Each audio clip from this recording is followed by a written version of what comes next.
It was the movie which literally inspired the inception of this podcast, so it's probably high time that we actually cover Top Gun on today's episode of that song from that movie.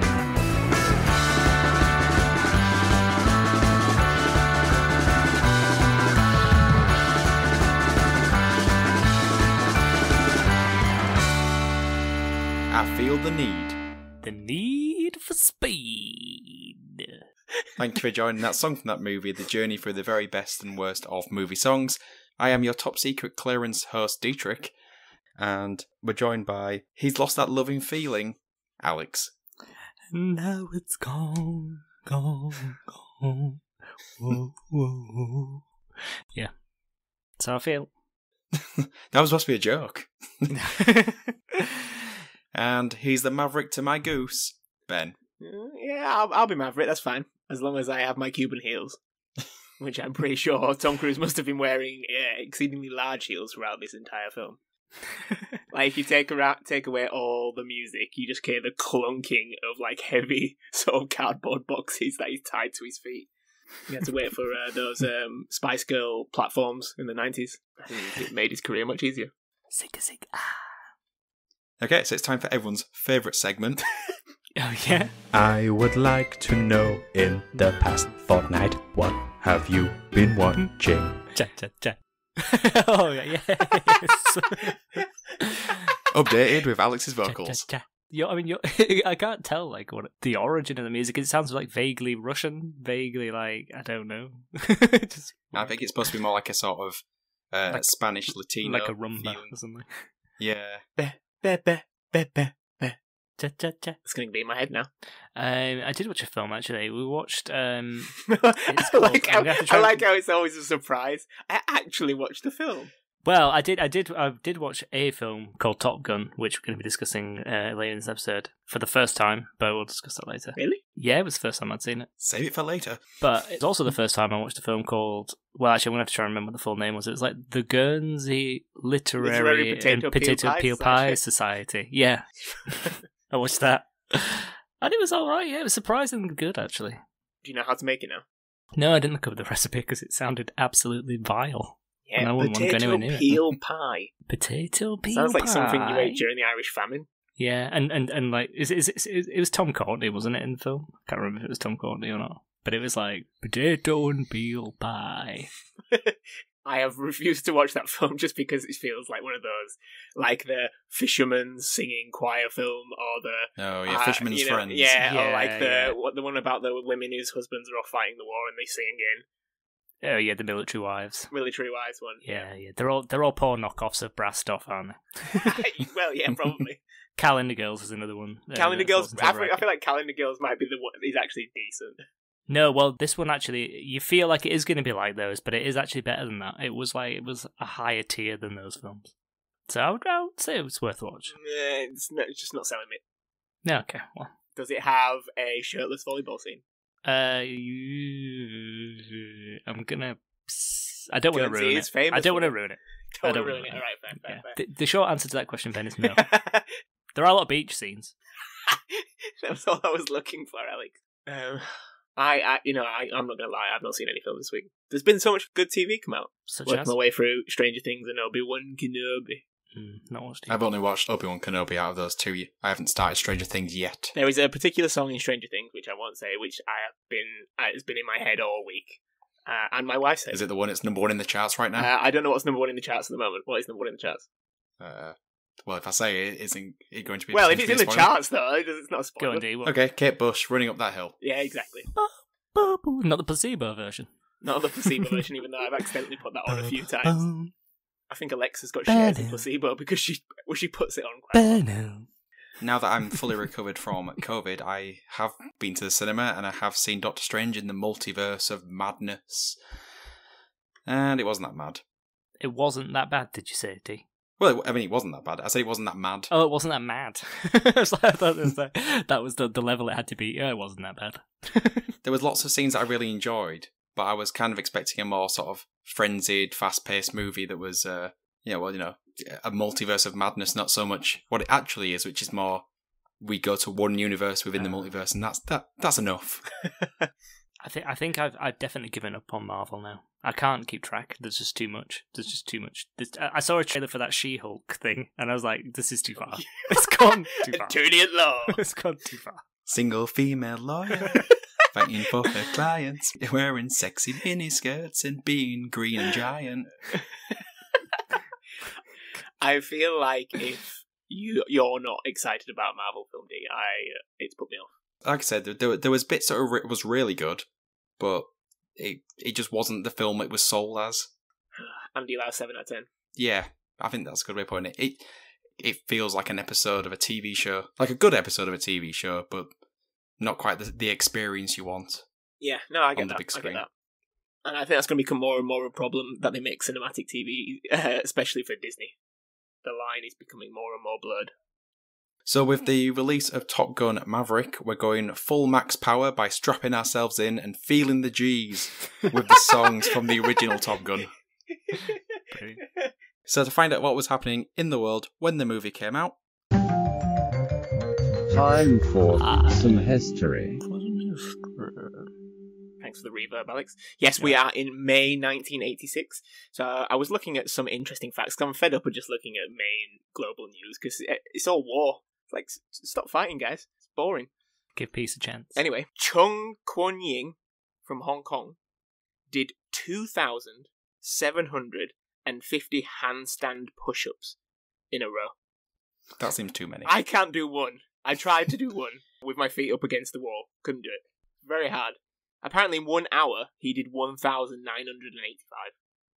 Now, Alex being someone that did maths, can you tell me what that is?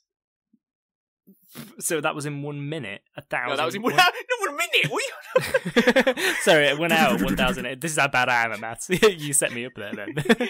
So he did 1,800 and something 1,000, in an hour. basically 2,000 in an hour. Oh, God. I've got a guess. Do you actually know the answer then? No, I just wanted to. No. I wanted to imagine your brain squirming, and it sounded like. Yeah, I mean, I attempted it, and then quickly decided to stop. Well, I appreciate it, Alex. D. I think he's going at roughly a speed of 2,000 per hour. Yep, that's the correct answer. Yeah. Thank you. See, Alex, it's not about doing the smart thing. It's doing about the max power. You would way. not do well in the 1% club. That's ridiculous. He must have been cheating. Someone must not have been watching him. He did it at Government City Hall as well, which I feel like this is a flaunt. Like, I imagine people just going about their daily business, and he's just there in the middle of the court. He was there when they opened up, and he was going, 1,993. Yeah, that's probably it. Oh, I've lost count. What was I on? 3,000. I don't know if you heard I was on 2,000. Now, in April of 1986, the Chernobyl nuclear disaster happened. So in May, they just started to report it. The first time they reported it, the Russian news, the agency TASS, called it a mishap. Has there ever been a more disproportionate description of an event of calling it a mishap? And understand. Well, maybe perhaps like a special military operation in lieu of the phrase invasion. Yep, I see where you're going. But calling it a mishap, it's a very big rug you're attempting to sweep this under. But yes, there were 2 news stories. The biggest news story, obviously, at the time, which is obviously the release of Top Gun. I mean, I don't think this is subjective. One of the greatest films of all time. Wow. Oh, okay. Waiting for a claim. For those unaware, I'm surprised if there is anyone, but Top Gun is an action drama film directed by the late great Tony Scott, starring the likes of Tom Cruise and Kelly McGillis, alongside Val Kilmer, Anthony Edwards, and Tom Skerritt in supporting roles. So the story follows hotshot fighter pilot Maverick, played by Tom Cruise, who is sent to the Top Gun Naval Fighter Weapons School, where his reckless attitude and cocky demeanour put him at odds with the other pilots, especially the cool and collected Iceman. Do you see what I did there? Yes. Well, I didn't do it. The back of the DVD in my shelf said that. But Maverick isn't only competing to be the top fighter pilot. Oh no. He's also fighting for the attention of the beautiful flight instructor, Charlotte Blackwood, played by Kelly McGillis. Alex, you said you just watched this. Dee, I feel like you were in the same boat. You were going to watch this recently. Where are we at? As is always the case in this podcast, if I'm not doing the research, I've not watched this film until just before we've gone on the air. you remember at school when they do those examples where they say, imagine an alien from the planet Zorb comes down and like has no concept of human life, and it's their way of describing like an apple of him trying to work out how many, I don't know, oranges he can fit in this basket. This is you, D. You have never seen a single film ever. In those like school exams, you're more likely to see the name Zorb and stuff like that than my own name. Yes, they were. You two got it all the time. Yeah, that's very true. But yeah, so I'm quite interested in both where you guys are at. Seeing this from a lens of 2022 and not, I don't know, when I watched this, maybe when I was in like the late 90s, early 90s. Well, I think like to put it on a postcard, the film is not good. But what a terrible postcard to receive. Hey, I've got a postcard from Alex. The film what's not good? Well, on the front of the postcard is a picture of Tom Cruise in a plane. On the front of it says "Wish you were her" and it's Pearl Harbor. Oh, well, yeah, maybe. The movie, not the event. Wish you were her. Picture of the cocktail. Picture of cocktail. Yeah. That isn't that sexy pose on the front cover of Cocktail. Yeah. Okay, so yeah, the film is not good, but there is something kind of compelling about it. And I think it's in the stupidity of everything that happens. Like none of it really makes sense. Like we're supposed to believe that there's some sort of trophy that these top ace pilots are fighting for. And one of my favorite bits was at the very end when all said and done, they were like, "Maverick, you have your pick of assignments and locations." What does that even mean? There is such a limited scope for the need of these pilots that I just like where even would he go? So that just got me. But Malibu. It was just so stupid. But every single line is horrible. But the film is very cinematic, and it's kind of like it's a bit hazy and a bit blurry. I don't know if that was intentional, but the version I watched, which was the version available on Sky Store, it was very hazy, very blurry. It was kind of like a bit of like a fever dream, but it almost like captured like a mirage of a film, what a film should be, but like a blur of it. Do you know like when you read those like someone's put like a paragraph up and the words are all spelled incorrectly, but you can still read it because they've got some of the letters in the right place. This was like a film version of that. It's like, this is a film. Your brain was linking the scenes together, but the scenes themselves weren't linked.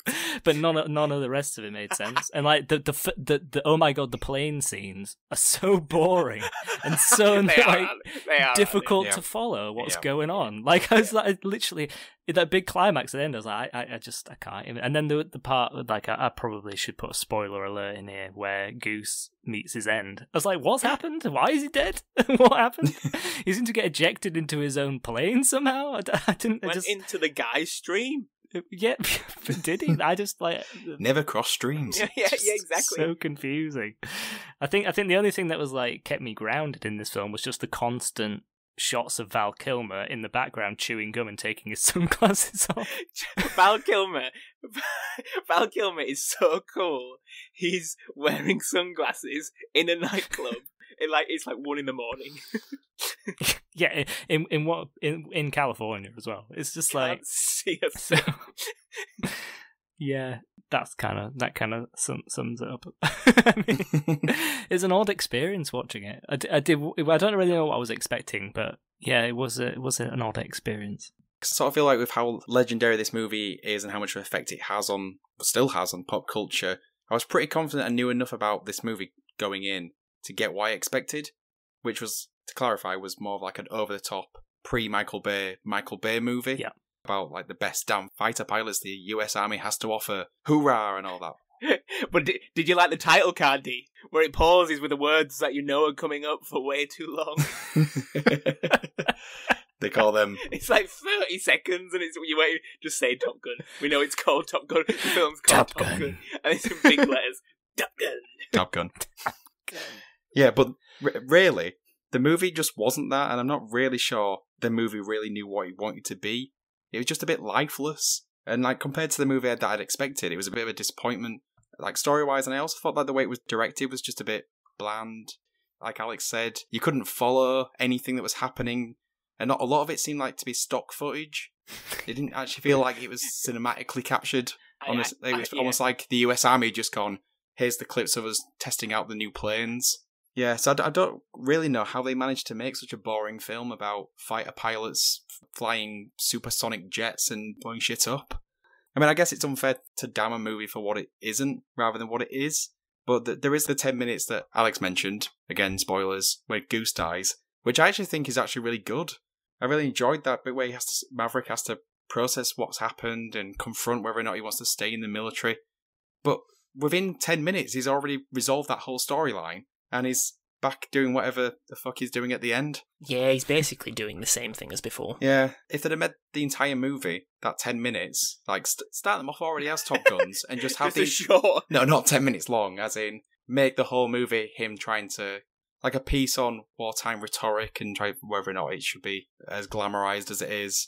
That would have been an interesting film, but yeah, this is just sort of like a muddled mess of a movie that I don't quite understand, but it has good songs. It has amazing It songs. has incredible. The songs actually promise a film that this isn't. The songs are really fun, but this movie is just a bunch of people not liking each other while Tom Cruise tries to act.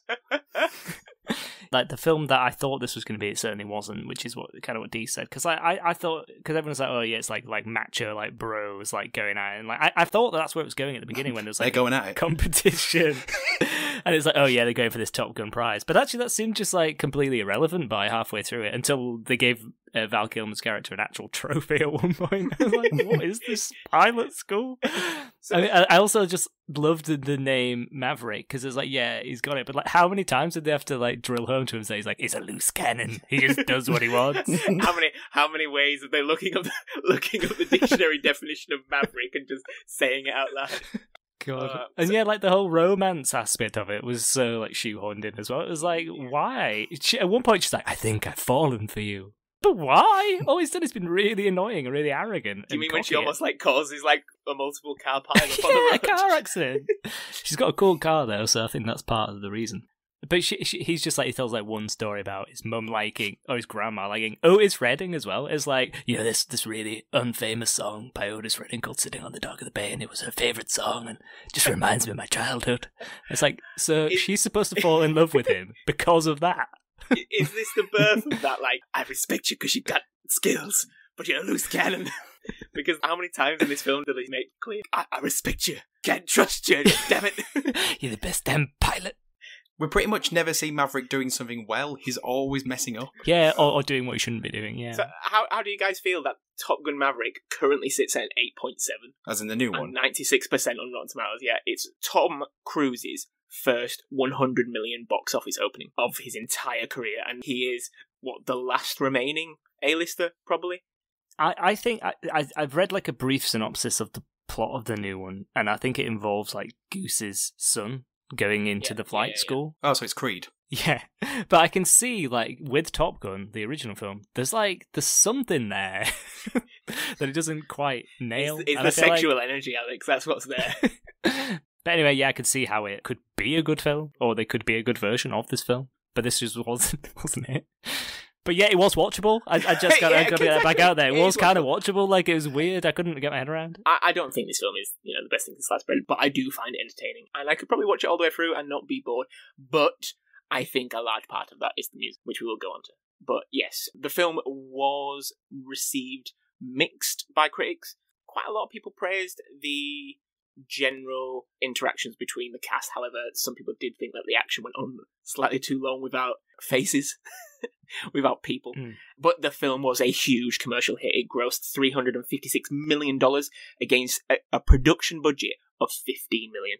It was the biggest selling film of 1986, and it cemented Tom Cruise as a larger-than-life A-lister. I think prior to this, his big film, I guess, was... I always get them mixed up. Jerry Maguire? I always get Risky Business and Jerry Maguire mixed up, which is the one where he slides in. Yeah, that's Risky Business, where he slides in the shirt. I think Jerry Maguire's later.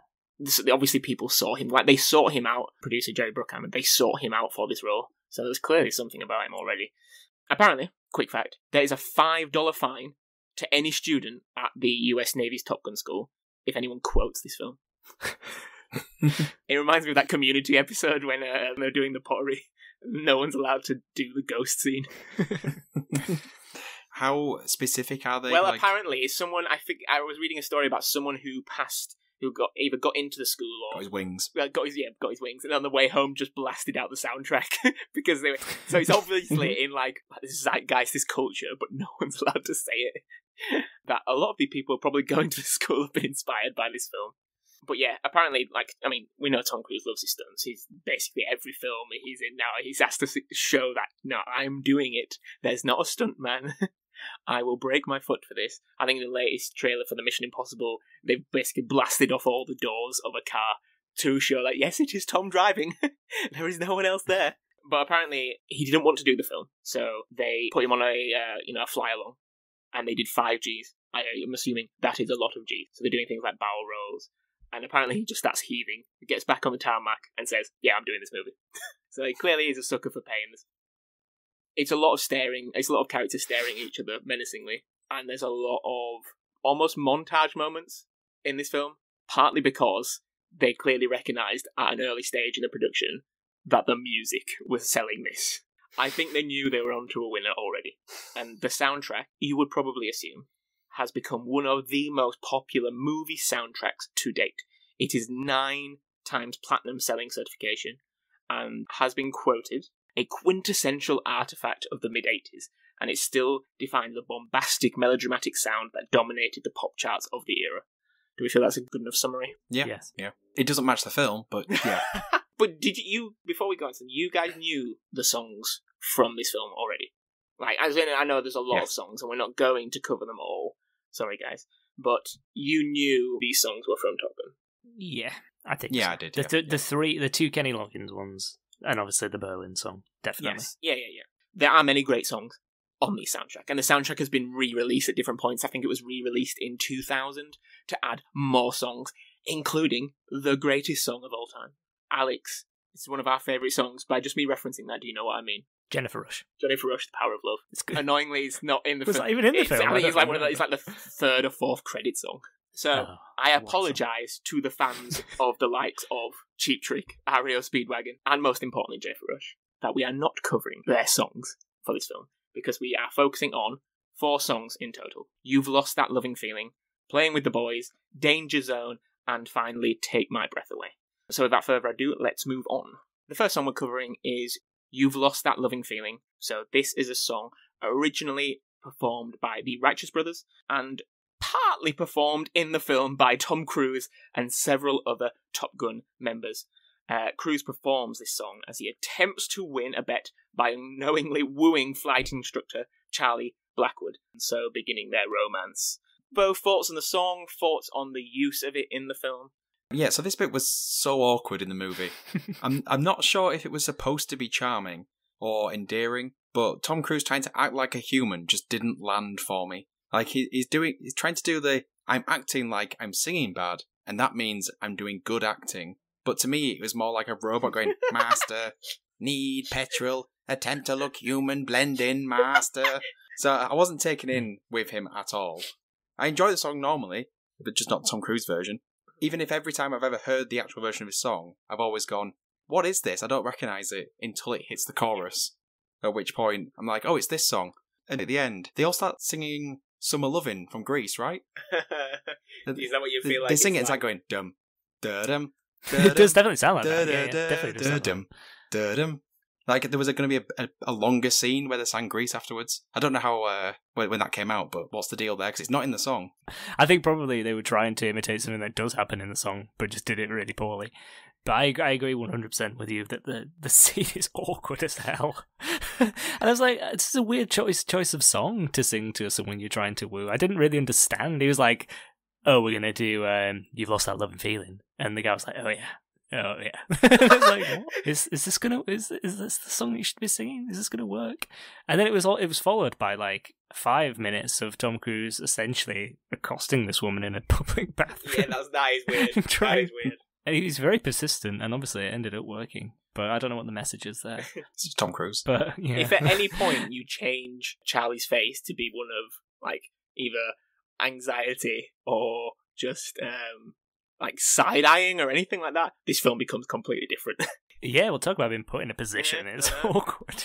Jesus. But yeah, the version in the film by them is awful. Yeah, it's like it's almost you can't even hear it's the same song. Yeah.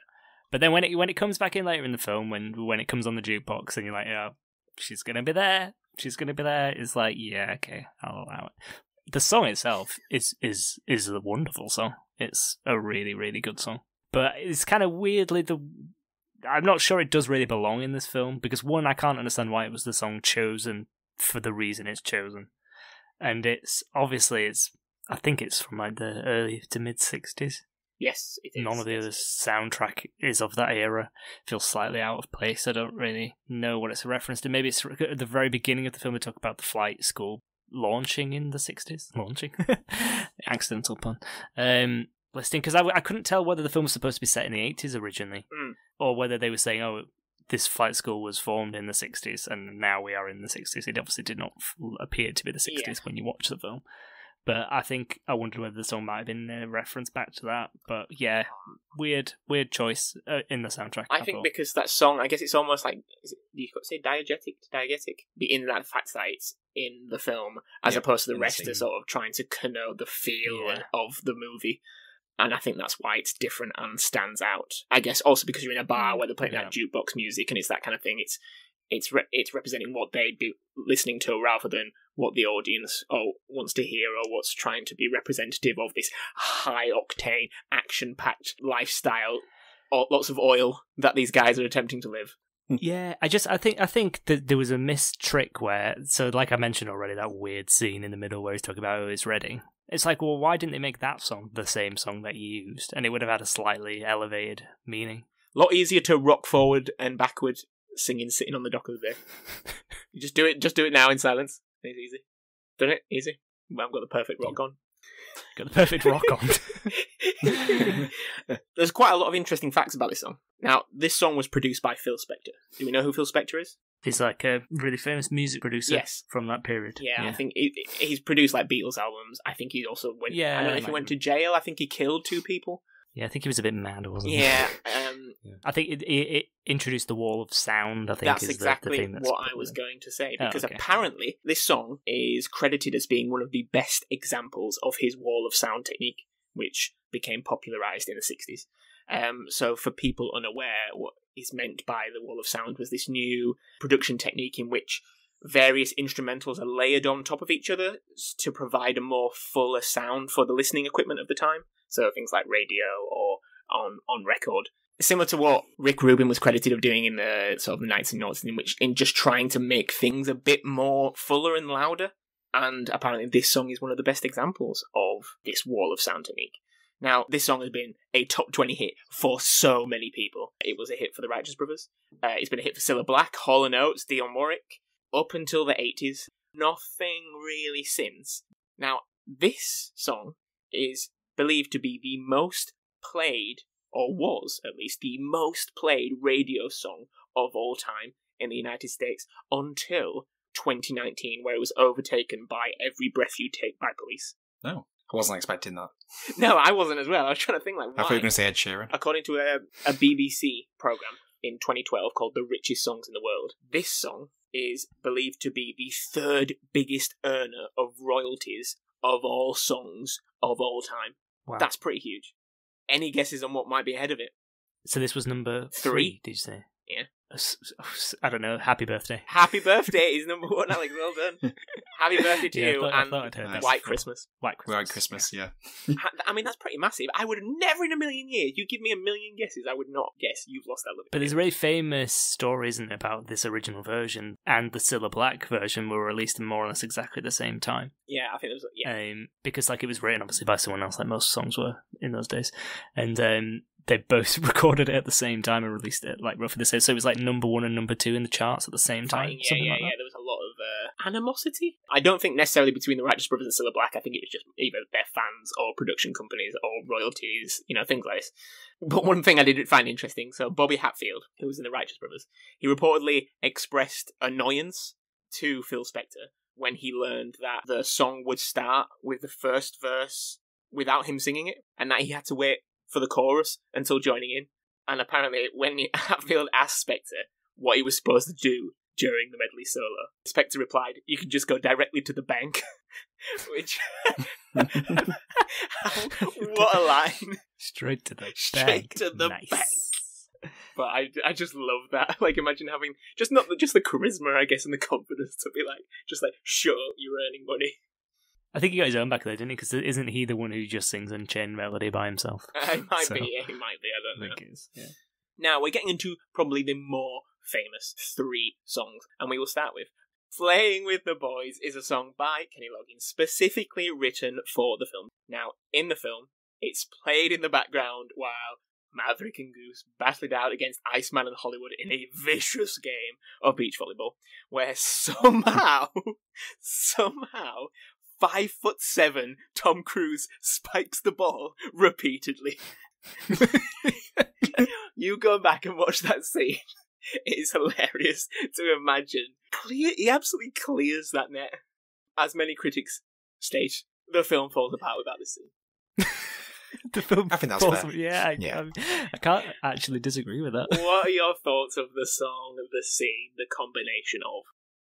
Well, I feel like Dee should take this one if he's going to tell the story about the launch of this podcast. Yeah. Yes, I already knew the scene and the use of the song because it's literally a song that inspired this entire podcast. I told the story on, if you remember, we recorded like a what is that song from that movie all the way back. Yes. 2 years ago? How long ago did it start? 2 years ago. So if you want to hear the full story, which is just basically, I heard it whilst we were driving home from work and went, we should do a podcast about movie songs. During your Kenny Loggins playlist. I don't have a specific playlist outside of Christmas. Everything is in one giant melting pot. I mean, you can play Kenny Loggins at Christmas. Playing this song? with the toys. There you go. I mean, people will ask the question, why did we not call the podcast Playing with the Boys? Yes, that was my original pitch. Yeah. That was my original pitch was we should call the podcast Playing with the Boys. And I could say at the end, one of life's most simple joys is talking about movie songs with the boys. And then Kenny plays us out. Yeah, but apparently it wasn't very well on the search engine optimization. Get a lot of clicks elsewhere. Yeah. Come up in a lot of other searches. Should I talk about the actual scene now? Yeah. I'm not really sure why this scene is in the movie, because it doesn't really fit with the rest of the tone of the movie. Oh, it does. But I'm glad that it is They're there. tensing all the time. There's literally one bit where he's about to serve, and I don't understand what he's doing with his stomach. I was going to bring this up. I don't understand what. I mean, it's Hollywood, isn't it? I think that it's bit? Hollywood, yeah, I think it's Hollywood. Yeah, trying to do. It's sort of like doing some sort of. It's almost like a bodybuilder pose, but one arm's going the wrong way. It doesn't make sense. But yeah, it's weird. The scene starts with just Tom Cruise telling someone they stink, and then that scene starts, and then it ends just as quickly with him going, "Right, gotta go." Puts on a jacket and leaves. And the scene has no importance. There's no setup like, oh, we're going to beat your ass. We're going to beat ass, yeah. The song is all about beating ass. Yeah, I don't get it. But the actual song itself is just amazing. It's a great song. It's a great song. Especially like the bit at the beginning with the sort of new wave looped vocals thing burst into life. Yep. My personal favourite use of this, other than a spoof in Cougar Town, is when it was used as the theme for one of the seasons on Rocket League. You and the references now. Yeah, well, yeah. And because it was this song, I would end up just staying on the menu waiting for the song to finish so I could hear the whole thing rather than searching for a game. Definitely, I've been there. Oh, yeah, it's so good. It's such a great song. Weird scene, but I like it. Alex? Yeah, I mean, it's essentially the same. I really like that you mentioned the scene just before where Tom Cruise just randomly goes, "You stink" to that guy, like it was a joke. You think there's going to be an actual like punchline or something? He just leans in. You stink. So weird. I mean, obviously the scene is just absolutely iconic. It is. I think everyone knows about the scene if they've not seen the film. So like to watch the film and it in the context of the film just makes zero sense whatsoever. But what's not to like about it? It's just so weird. Why are they playing volleyball? I don't understand. This film's supposed to be about sort of pilots. We work hard. But if you were to show someone, it's like, what's Top Gun about? And you have to show them one scene. You'd show them this, and then they'd understand exactly what this film's about. Yeah. Because the pilot stuff has no relevance other than being another example of how macho they all are. Yeah, I got more about like the dynamic of them all and like the rivalry from this one scene than any other part of the entire film. I think it should be classed as sci-fi just because of how good Tom Cruise is at beach volleyball. But I just love there's just no setup to it. It's just all of a sudden they play beach volleyball. There's lots of setups, Alex. There's lots of setups. But they're well, maybe. But like, you know, the whole setting at the beginning is like how serious this flight school is, and we've seen it be really serious up until just randomly they're playing beach volleyball in the middle of with planes around them and all sorts. It's just like, what? I don't understand. So confused by it. But the song, wow. I mean, just wow. Yes.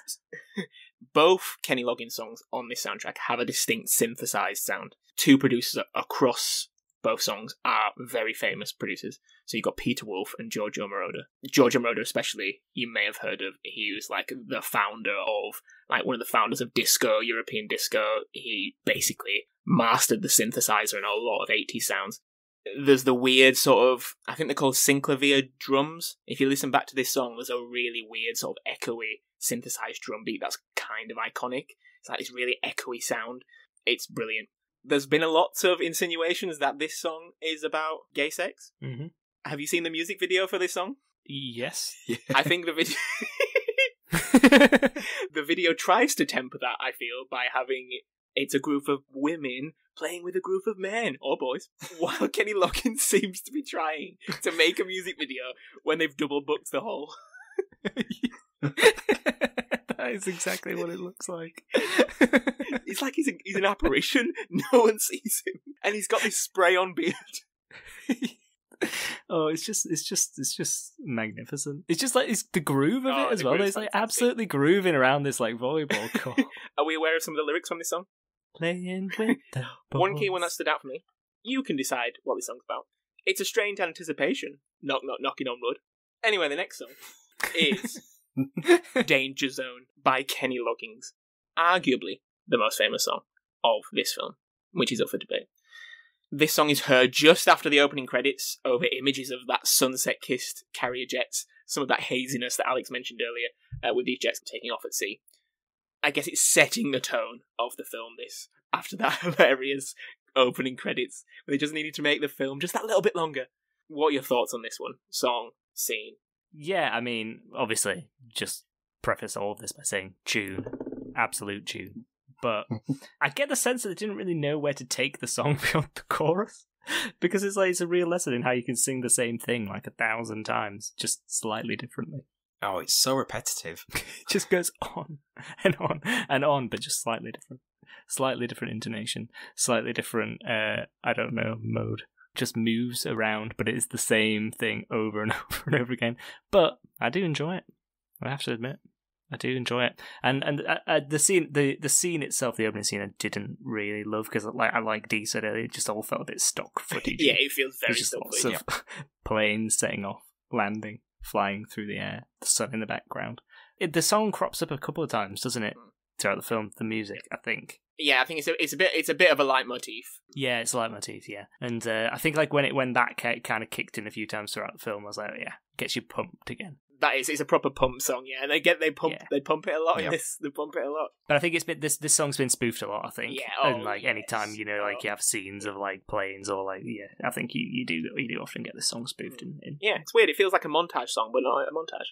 I think this song is probably the one that made me expect a more fun movie. This song is a banger and promises action, but it's very the opening bit where with all the stock footage, it very weirdly kicks in just like randomly during a shot. It doesn't build up to it. It's doing the sort of very brooding bow sounds, and then suddenly this kicks in, which I mean, great song, but it's very weirdly added in. Almost feels like it was added in much later in post. Yeah, it does. They asked Kenny Loggins to write Playing with the Boys, and he went, "Do you want Danger Zone as well?" That could fit. I mean, that's not that far off. I think. Oh, really? Well, I'll go into it just briefly, but it's annoying, I feel, because we're not going to cover it in this podcast because we're only looking at songs. But the Harold Faltermeyer sort of guitar riff is just fantastic for this film. So Harold Faltermeyer, he did like Beverly Hills Cop. I don't know why they cut that off, because it's playing over the credits, or it's just about to like burst. I think it's the bit just before the It's like almost like the synthesized gongs just before the guitar solo kicks in. Yeah, it sounds like Terminator 2. Yeah, it does a bit. Yeah, it does a bit. Why don't you just play that sort of guitar riff over those planes? I'd have to set it up way more. You didn't need this. But I think this was the song they wanted to sell. Apparently, Tony Scott really wanted the planes to fly in front of the sunset, but the carrier jet moved off course, so he wrote a check on the spot for $25,000 to move it back. But apparently the check bounced. He knew it was going to bounce. He did know it. Yeah, he did know it. I mean, he was from South Shields. He knew what he was doing. Can we talk about the music video now? The music video to this. Okay, well, yeah, we can definitely get to it, don't worry. But yes, this song is composed by the legendary father of disco, Giorgio Moroder, who also produced Take My Breath Away, which we're going to go on to. But multiple people were approached before Kenny Loggins, including predominantly Toto. I think they were offered it first, and then Corey Hart. However, they went with Kenny, who was already doing Playing with the Boys. The song reached number 2 in the charts. So close. It was kept off the top by Peter Gabriel's Sledgehammer. Ooh. It's a tune. And it's his second highest hit. We know what the first one is, don't we? Footloose? Footloose, yes. But yes, the video. Just iron your shirt, Kenny. Iron the shirt. Turn a light on and iron the shirt. Make the bed as well, Jesus. How does him dressed as Jimmy Nail, like having an orgasm on a bed, fit with this song? I mean, that's a reference. You're coming out with all the references today, D. He does look like Jimmy Nail for some reason in this video. He doesn't in the Playing with the Boys one, but in this one, he looks like he's about to start singing Ain't No Doubt. Please let us know if you understood both references to Rocket League and Jimmy Nail. It says a lot about me, that, doesn't it? I don't know if it does. I think it just shows that you're involved in many circles within a Venn diagram.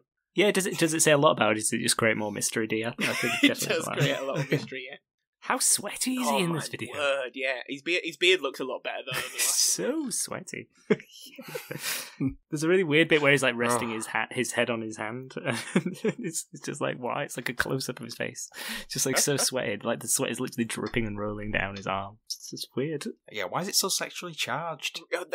Kenny is charged. He's a charged man. The boy is charged. The boy is charged. But yeah, it's another classic. But I agree, I don't think they knew how to use this. It feels like they planned it to be a credit song, and then they just shoehorned it in.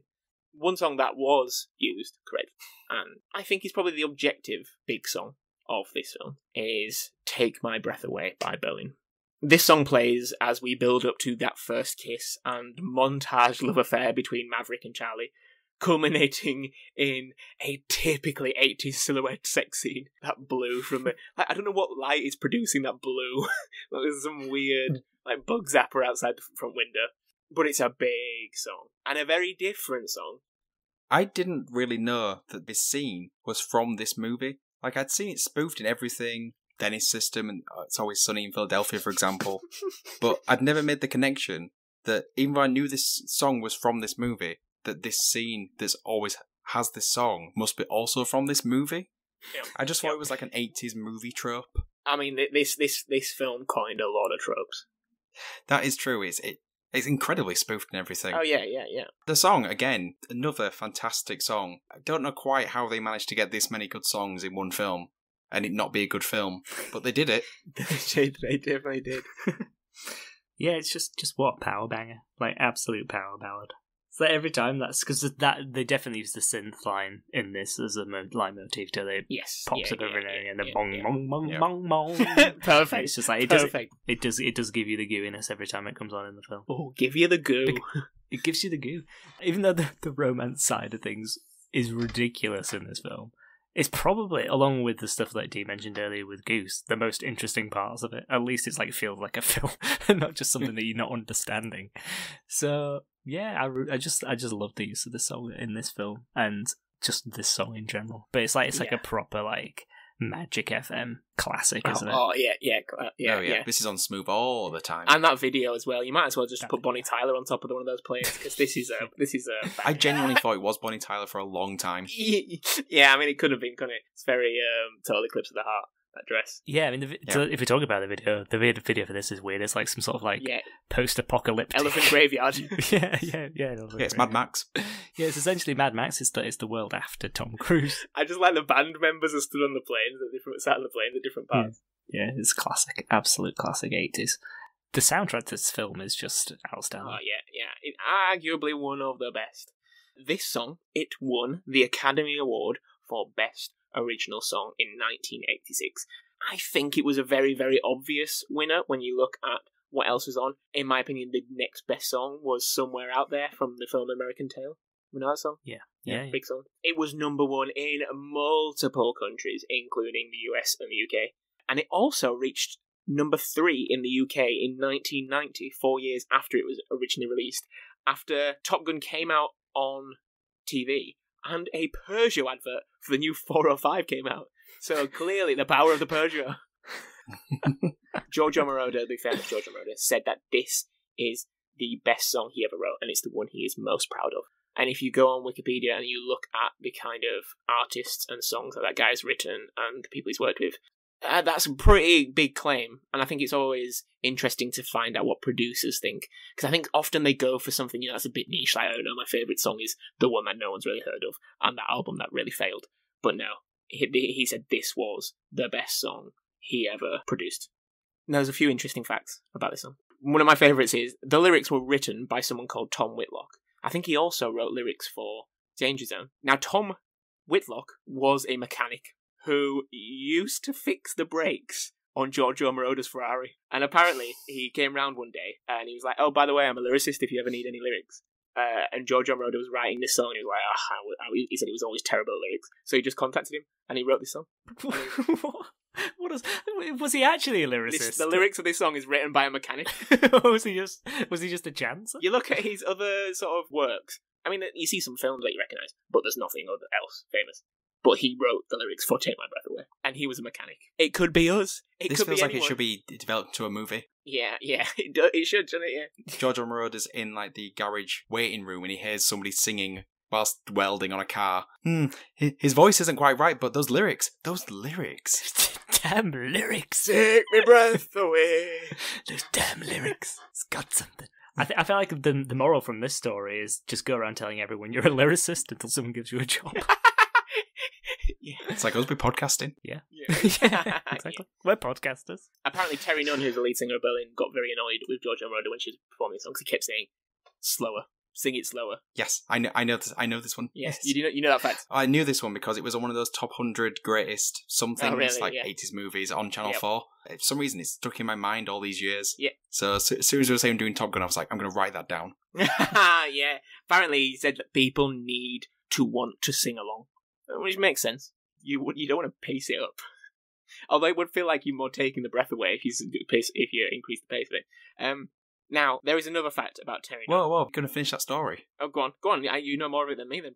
Yeah, so the lead singer of Berlin held a grudge against this guy for like many years because she felt she was being held back and she wanted to do like vocal runs, diva-esque vocals. Yeah, Aguilera stuff.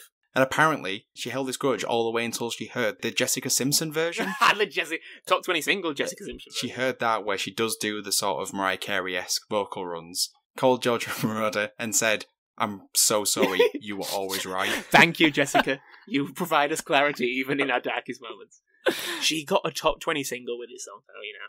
And probably a much higher ranking single with Boots Were Made for Walking from the Dukes of Hazzard movie. A film we will never cover if this podcast goes on for another 100 years. Anyway, I have a great fact about Terry Nunn. She didn't want to be a singer at first, and she auditioned opposite Harrison Ford for the role of Leia Organa.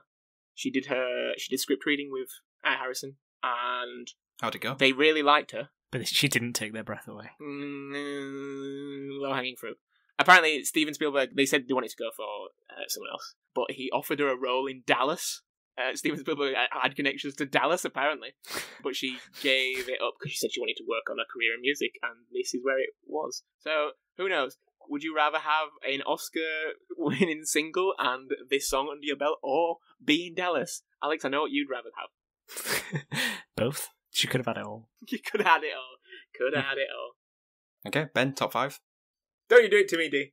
Okay, so Alex doesn't know this, but Ben messaged me to say that he needed me to do the top 5 this week, so I'm hosting top 5. Oh, wow. Oh, wow. Wow. Alex don't like change. I don't. My leg is itching right now. Top 5. Top 5 time, as Ben would normally say. Mm-hmm. With Top Gun getting a sequel a whopping 36 years after the original was released, I asked myself, what actually is the longest gap between movie sequels? So I googled it, got the list, Nice. and here I present it to you, but with two caveats. One, there's no animated movies in this list because Disney's slew of mediocre direct-to-DVD movies in the early noughties, it was just all that. And second, because I don't want to get into an argument about whether or not The Force Awakens is a sequel to The Return of the Jedi, despite the fact there's 4 movies in between, I decided just to get rid of it. So, Star Wars is not one of the answers. Okay. Oh, that was going to be my first answer. So, like a direct sequel. Yes. I know one. I've got one. Go on. Indiana Jones and the Crystal Skull, or whatever it's called. 6th place. Oh. Prometheus? 19 years. No, because Alien 3. No, Alien That's 3. not on. No, That's not on Alien my 3. list. Yeah, is there actually like a prequels allowed? Is it like longest between like films of a series, or is it No, it's sequels. God. direct sequels? Direct sequels. How long was that with gap between? No, I was going to say the Matrix, but that's probably won't be, will it? God, this is That trying to gap think. between- Ghostbusters? Not on the list. Yeah, I couldn't guess what it came out this year. Oh, The Shining, and the Doctor. Yeah, Doctor thingy Sleep. one. Yeah, You know, that is a good shout. That's not on the list, but that feels like it should be. Jurassic Park. Mad Max? So, Mad Max was disqualified Oh. because it's technically a reboot, not a sequel. Jurassic Park was 7th, Oh, for God's 14 sake. years. I'm Get better, Alex. okay, so close. I'll give you a clue. What film are we doing today? Top Gun. Top Gun. Top Gun. Fuck. There you go. Well, Top Gun Maverick, 36 years, 1986 to 2022. So where's that on the list? Second. Okay. I know so one. Rocky, Apollo, or Rocky and Rocky. One of the Rockies. Because they kept making Rocky Balboa, didn't they, in like the mid-noughties? Yeah, Something to do with 2006. Rocky. No. No. But Sly Stallone is a good shout. Rambo. Yep, Rambo 3 to Rambo 4, 20 years, 5th place. Blade Runner? Blade Runner, that's a really good shout. That is a very good shout, because that's like 30 odd years, and that's not in this list. Terminator 3. No, it's Loads of Terminator 3. It's like one every 3 years. Yeah, but I thought there's a gap between 2 and 3. Blade Runner should be on this list. I blame Screen Crush. Yeah, Green Crush. By the way, Rambo 3 and Rambo 4 in 5th place is actually tied. That was 20 years, and is another film franchise that had a sequel, actually weirdly the same years. So 1988 to 2008. Predator? Yeah, Predator. Not in this list. Do you want some more clues? Is it another sci-fi film? 4th is a sci-fi film. I'm trying to think. Any ideas on first I'm trying to place? think about action films mainly. Is the first place like a really long time, like a film that was released in like 1950? I can tell you the years. So first place is Bad Boys? Bad Boys is 6th. Ugh. No, 7th. Sorry, 7th. 17 years. First place is 54 years gap. 54 years? Yeah. God. You'll kick yourself when you hear it. Ugh. It's Disney. Yeah, I thought you said we were going to do these. I said no animated films. Oh. Oh. 50-something years. Disney. Fantastic. No, that's animated. Damn it. Tron? Tron is in the list. Oh, 4th Tron. place. 28 years between Tron and Tron Legacy. Oh, good. Good shout. So you got 2 more to go. That wasn't the Disney one, though. Well, I guess that is Disney, but that's not the one I was referring That's to. not what you're referring to. So the Disney one's a live action one. A live action. 50-something years. I can't think of really old live Mary action Poppins? ones. No, Oh, Mary can't. Poppins. Mary Poppins. For Yeah, God's Mary sake. Poppins to Mary Poppins Returns, Mary 54 years. Poppins! So, one left to get, 3rd place. A clue. If you were to say these movies out loud, you would say the same thing, but one of the words has been replaced by a number. Dumb and Dumber. Dumb and Dumber is the joint 5th place with Rambo. It's not the one I'm looking for, but it's in there. So well done. 20 years. Weirdly, exactly the same years of release as Rambo and Rambo 4. So a thing is released like 200 Lander. Is it that? Something like that, but it's not Zoolander. That's what it's called. What's the gap between the films, T? 33 years. 1988 again to 2021. Oh, so last year. 88. Yep. The sequel's released on Amazon Prime. Oh, straight to Amazon. Yep. Hey. It was supposed to go to cinemas, but, Oh, the world. yeah. I feel like I'm going to kick myself on this one because I feel like I know it deep down, but I can't think. It's a comedy. A comedy. American comedy film. Oh, it's that film with Eddie Murphy. It is a film What's with it Eddie called? Murphy. Coming to America. Coming to America. Yep. Coming to America and Coming to Yeah, America. that's the one. 33 years. Coming 200 America. Coming 3 America, coming next year. Never stop coming. Was it as painful as Ben was makes it out to be on the other side there, D? Well, I mean, it was made pretty worse by the fact you kept coming up with better answers than the list already had. That's good, though. I prefer that. I'm proud of me and Alex for doing that. Yeah. You made us feel better about Other ourselves. notable mentions are Indiana Jones, 19 years, and The Incredibles, 14 years. Baby. Wow. Oh, so is that how long it is? Bloody hell, it's incredible. Right, well, that was me doing the top 5. Awesome. I'll, Nice. Thanks, Dave. I'll double check it next time. I understand now why you put 3 or 4 of these together to get Yeah. a more collated And list. then no one can be wrong. Best song? Oh, that is a good question on this one, because that is hard. Get into the nitty gritty. What is the best song of Top Gun? God, I'm really stumbling. Well, I mean, I am going Playing with the Boys. I think that was good. Yeah, If it's a song that I was willing to name the entire podcast around, I think it's got to win for me. Take My Breath Away is everywhere. It like permeates so many other things. It's on like every like chocolate advert, I feel, or something. It's huge song. It is. It's probably the Yep. slowest song on any power ballad playlist or CD. It's also very intimate for a power ballad. Yes. I'm gonna leave it up to Alex, and I'm gonna say Take My Breath Away. He's just going to say Danger Zone. Oh. I think actually the best song is the Righteous Brothers one. Is my personal preference. But it's not the best song in this film. So, as in, it's the best song, but in terms of it being part of this film, I don't really see it as being part of this film, even though it was in it quite prominently. Yeah. Oh, it is hard. I would say probably I would have to go for Take My Breath Away as well. Just because I feel like if you were to ask somebody what the song from this film was, they would say that one. And people would also say, if you asked, like, name a famous song from a film, this would probably be one of the very first ones that most people think of. So I just think it has that kind of weight as a song from a film, which is obviously what the podcast is supposed to be about. So, yeah, I would go with that one. But I feel like, in terms of the soundtracks we've covered, this is probably the most banging. Yeah. It's one of those things where if any of these songs had won, you'd be like, yeah, that's right, that won. So I'm really intrigued to see what this one's going to do when we put the poll to the general masses. Yeah. And all 20 of you vote. All 20 of them. Thanks, guys. We appreciate you. So that brings an end to another episode of That Song from That Movie. Let us know which one you think is the best song on Twitter. Alex, what is our Twitter handle? TSF, TM Pod. You can help the podcast by sharing this on Reddit. But Ben, what random subreddit should they pick? Ice Road Truckers. Okay. Why? Iceman. Oh. I went as like it was either that or I was going to think of gooses. Geese. Geese. Who would win in a fight? Group of geese or goose? Yeah, one goose-sized geese. One goose-sized geese or 10 geese-sized goose. You can help the podcast by telling all your friends and everything like that, giving us a review, signing up to our Patreon, buying our merch, just anything. Just help the podcast. Do we have merch? Yeah. Right, so what's left now is to do some goodbyes. So it's goodbye from myself, goodbye, and goodbye from Alex. Walking on the moon. And goodbye from Ben. I think I'll go embarrass myself with Goose. So, goodbye everybody. Bye. See ya. My box has gone. Goose, you big stud.